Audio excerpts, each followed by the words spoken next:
Misалы biz Европаны ээрчип атпайбызбы?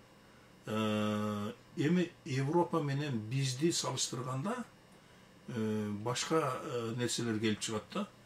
Мисалы илимпоздор, муну мен кыскача айтайын, илимпоздор изилдеп бүтүшкөн. Кээ бир регионда адамдар мыйзам менен башкарылат, мисалы үчүн Европада. Кээ бир жактарда, Ирак чыгышта мисалы үчүн дин менен башкарылат. Кээ бир жерде салт менен башкарылат. Кээ бир жерде буйрук кандай болсо ошондой болуп кете берет. Мисалы үчүн Африкада. Биз мынау бүткүл Азия, Евразия бир эле континент. Европа, Азия деген экөө жок. Евразия бир эле. Ошо бир континенттин батыш жагы Европасы мыйзам менен башкарылат, Азиясы салт менен башкарылат да. Ошондуктан бул жерде чоң кызык нерселер бар да.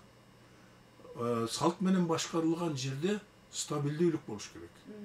Себеби салт оңойчулук менен өзгөрбөйт. Өзгөргөндө да туура өзгөрөт. Мыйзам ал жыл сайын өзгөрүшү мүмкүн. Улам бир партия, бир идеология келсе, ал мыйзамды мындайынан өзгөртүп койсо эчтеме болбойт. Өзгөрө берет.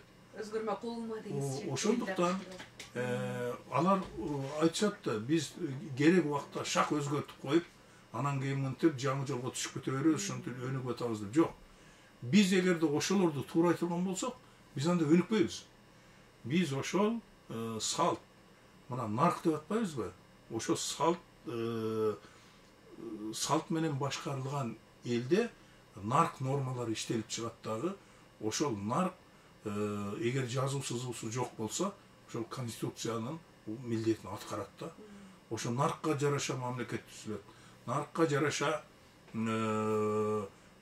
коммуникация жүргүзүлөт. Наркка жараша бийлик бутактары иштейт да.